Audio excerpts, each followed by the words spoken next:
Good morning, good afternoon, good evening, whatever time of day it is, wherever you are. Welcome to today's Crypto Blast. Sorry for the late start. I was having troubles logging into Spaces for some reason. As usual, myself and Cam O'Connor, well, mainly Cam from Institutional Fi, will be giving you a rapid fire update on market moving news or crypto related pricing flows and all of that malarkey. But before he does, let's get the legals out of the way. So, as usual, nothing discussed in this Spaces session constitute trading or investment advice or infers any kind of endorsement by PIQ or indeed that of the hosts. And finally, he showed up. So let's add Cam into the chat. So obviously it's where it is Institutional Fi. Are you logging in as Institutional Fi, Cam, or not? Maybe he is, maybe he isn't. Hello, Cam. Well, good afternoon. Apparently, Mate, you need to quarter get. to I'm sorry, you it. need to get more seamless at these. This is ridiculous. You know what happened? It was not showing at the top of X. Oh yeah, blame that. Yeah, not that it's the Yeah. pinned tweet or anything like that. But okay, yeah. So obviously, anyone that doesn't know, obviously Cam recently set up Institutional Fi, which is the what should we call what's the best way to describe it? Really, it's the non-degenerate um crypto That's exactly it. aspect of news. Yeah, it's crypto but with a tie on, basically. So that's awesome. Are you going to be joining with your Institutional Fi as well, so people can see that, or not bothering? It's just loading up. There Oh, we go. okay, too much. There you go. There he is. But anyway, so Cam, over to you. What's been going on in crypto markets? Well, actually, this is kind of one of those days where you go, considering the amount of macro headlines that are popping off, not too much has happened, but there are a few interesting stories, especially one that happened yesterday regarding a potential rug with a question mark of a project. I know I put out a post over the weekend going, regulatory frameworks are no longer an issue for onboarding. Maybe they should be. UX is now the issue holding people back from joining in. But then I think you commented it's not the trust in projects, and then Yeah. within probably five hours, a project rugged so hard. We'll get into that. Oh, So this I is what I think you're mean. right. Like, yeah, I get what you're saying that we're now I think your argument was that we're now at the stage where everyone now trusts crypto or the main coins and stuff like that. It's just it's making them more accessible, basically. To which I was like, well, hang on. Apart from maybe the big free coins, you really can't trust anything that's being done. And then, like you said, within minutes, something that was meant to be above reproach turns out to be built on a house of cards, and well, bullshit. Yeah, exactly. Exactly. So let's jump into the markets over the weekend and over the last 24 hours. Bitcoin is currently trading around $84,900 as we speak. The weekend was relatively quiet trading period for the majority of moves staying within a 2.2% range. No doubt giving market participants a much needed break from the week's volatility. Despite the wish-washy headlines coming out of the White House, Bitcoin managed to absorb most of the news without any lasting effects. Looking over to Ethereum, Ethereum's actually looking quite nice here, attempting Oh, to break Wednesday's high of day around $1,680. Over the last 24 hours, it's up almost 6%. Yeah, so doing quite well. I'm not going to FUD ETH today, because I can see Tom's on the call, and he might want to not cry or something like that for a few hours at least.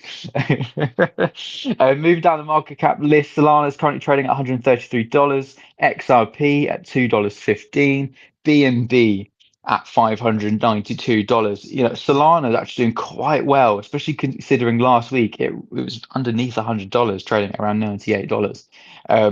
So nice little bounce of recovery there on Solana. I didn't expect it to recover that much so soon, but I suppose with the volatility that we are seeing, it's no surprise that it has reached that $133 mark so far. Looking back to last week's ETF flows, and this is a weekly overview. $707 million flew out of the Bitcoin ETFs, with $380 million, a quite large sum flowing out of the Ethereum ETF products. These are the spot products. It's worth noting. Some of the major headlines from last week, we'll just run over four of them. Trump's family, their crypto venture expanded. The Trump family World Liberty Finance Project continued buying millions of dollars of cryptocurrencies like Ethereum and Tron. And then Binance, I was mentioned on the morning blast. If there are anybody listening in this morning and you've not tuned into the morning blast, or potentially you're asleep, make sure that you go back. It is under the pinned tweet on the PIQ Yeah. page there. You'll be able to listen to that back and get all your much needed, broader Yeah. and more Seamless plug. concise market Seamless plug. updates. There we go.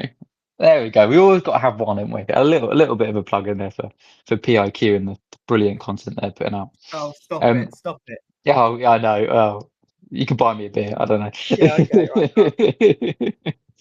know. So Binance is reportedly negotiating with Trump's crypto company, aiming to reduce US regulatory scrutiny during the deal. And this is according to the Wall Street Journal. It's also important to note that CZ is seeking a pardon from Trump. If you're not aware, he was a convicted, or still is technically a convicted criminal, He's still a and has felon. He's served still a felon. and has served his time. I don't know if that's worth anything. All right, all right, all Um, right. he does But have honestly, a high position in Binance. He's not obviously the CEO. He did step down from that role. But there's yeah, nothing, all right. nothing in the deal to say that he can't ever go back to that role. But he has his own Also, company, the Giggle it's Academy. let's be Go honest, on. it's fucking ridiculous, right? So the TLDR on all this is that Trump Liberty Finance, whatever the fuck it's called, they want to issue us their own stable coin, right? I think they've Mhm. realized that if you can print stable coins, it's a license to print money because you take the yield and you don't pass it on, as we previously discussed in recent weeks on the Crypto Blast. So Trump wants to, well, the Trump family basically, let's call it what it is. The Trump family want to make their own stable coin. Obviously, Trump's in quite a bit of power at the moment. And so BZ said, look, you pull off the dogs, stop the SEC looking into Binance, also grant me a pardon for my previous crimes, and Binance will launch and list the Trump stablecoin. That's pretty much what's going on here, right? Mhm. That's not kosher. Let's be honest. Well, it's 2025. Sorry, get What rid of does time kosher zone. Get mean? rid. What does kosher mean? Yeah, true. But look, let's be honest. There's inside, we know about like the insider trading with the tariffs. When Mhm. he's in front of cameras pointing to his billionaire mates, going, "Oh, he made 900 million this morning." But this is now like so brazen it hurts. But I'm just jealous because let's be honest, if I was in that power, I'd be doing far worse. Allegedly. Allegedly. There are terms and conditions. Have you missed them at the beginning of Yeah, this yeah. I've space? done them. I've done them. We're fine. We're fine. So I mean, very much on cue with this. Where does this expand to? Well, it's not just localized to the US. Pakistan appointed Binance founder CZ as their crypto advisor last week. So Pakistan named CZ, Binance's founder, as an advisor to its new crypto regulator. Key word there, especially given the topic of the last conversation that we were just having. I think Uh, that's regulator with a small r. yes, it was all lowercase. And italic as well. Yeah, right. They were signaling a shift toward integrating cryptocurrencies into their financial system. This is post 2018 ban of digital assets over in Pakistan. So they're looking to gain more acceptance and introduce it into their financial ecosystems. They're heavily targeting the mining community. And they have basically come out saying every country should be mining Bitcoin. All of a sudden, well, you should have been mining Bitcoin, 5 years ago, 6 years ago. Um, there's a massive All right, debate all right. whether it's actually worth mining BTC at the moment because of how much it costs. Yeah, you've had your chance. No, that's not the Yeah, mindset I should miss have, the is boat. Miss the boat. it? You're a bit late, mate. Anyway, other news, we'll just touch up on one last major headline from last week. Trump signs law overturning the IRS rule on DEXs.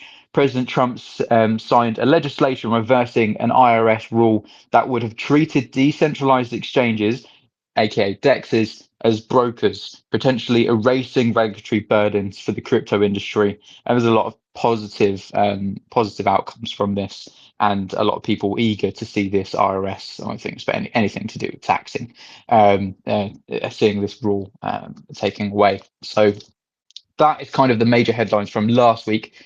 Now, this news story that we touched on right at the beginning of this space is, if you're wondering, it's to do with the Mantra project, ticker OM. What are they? Well, they deal with RWAs, real world assets, so they claim, and DeFi lending, and a few other things which are all, if you don't look into it, they're all the names that you want to be seeing for investing. Now, the Until you look OM into it. got, yeah, exactly. Until you look into it, and until you look into it, will become a little bit clearer as we go through this here.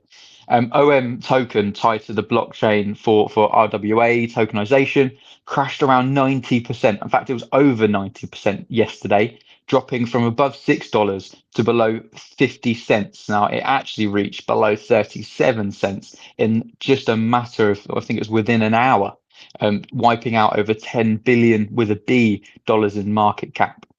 The team behind Mantra, now they're blaming reckless liquidations by centralized exchanges due to low liquidity in outside trading hours, not insider dumping. There's suspicions regarding this because they control over 90% of the circulation. So and they've also recently changed the tokenomics, and they're thinking, well, that sounds quite broad. What sort of changes could have they have made?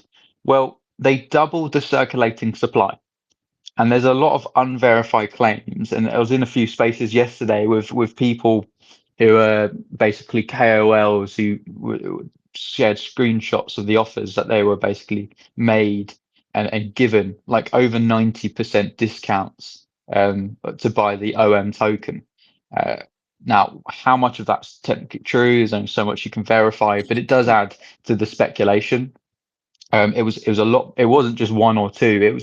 It was like 10 plus different KOLs with very large followings coming out and sharing these screenshots. So, yeah. Anyway, it adds to the speculation that it could potentially be insider trading. The token slightly recovered to around $1, but has since pulled back. Investors are shaky. A lot of comparisons last night to the Terra Luna collapse. So yeah, we'll follow this story as it develops. Binance came out and put out a statement because obviously, seeing 10 billion with a B dollars in market cap disappear within an hour. And by the way, this sell was market into the volume was just not there to absorb it. So they would have lost out on a lot of money. Whoever the address was that sold their OM tokens would have lost a lot. Obviously, they need a lot to sell, but there just wasn't a volume there. Binance put out a statement saying our initial findings indicate that the developments over the past day are a result of cross-exchange liquidations. And then they go on to talk about how they've implemented various risk control measures by reducing leverage levels in regards to the OM token. They also interestingly put out saying that they added a disclaimer, a pop-up warning for OM on its spot trading page to inform users that the token has undergone significant changes to its tokenomics and over doubling the supply of circulation. So, there are warning signs in place for this token. So not a surprise that something this shady happened, but I'm sure a lot of centralized exchanges and DEXs as well will use this as a hopefully use this as a learning tool and try to dig out a little bit more as to what went wrong to prevent this from happening again. Because $10 billion of investors' money is not something that you quickly glance away at. Well, yeah, I wouldn't mind being a pound behind it, but yeah, exactly that. Yeah, exactly. Having a short position would have been nice. Yeah, not bad. And lastly, JP Morgan's blockchain payment network is adding support for the pound sterling. This was a headline come out from Go on the Bloomberg earlier pound. today. That's going to be it for me today. It's 15 minutes sharp there, so we'll close out. Thank you very much for listening, everybody, and look forward to seeing you guys here tomorrow. Yeah. I echo that. Thank you so much to all our listeners. It's slowly growing this, especially on the replays. We're seeing tons of people replaying this, which is awesome. Because obviously not everyone can be expected to tune in live. But Cam as well, if you're not already following him, I'm sure you already are. But if you're not, do, and definitely give his Institutional Fi account a follow as well. For, as we said, on paper, the more kind of legit form of crypto, but that's being tested nearly every day. But anyway, Cam, thank you so much. Listeners, thank you so much for tuning in. We really appreciate you. And if you are trading today, keep it tight.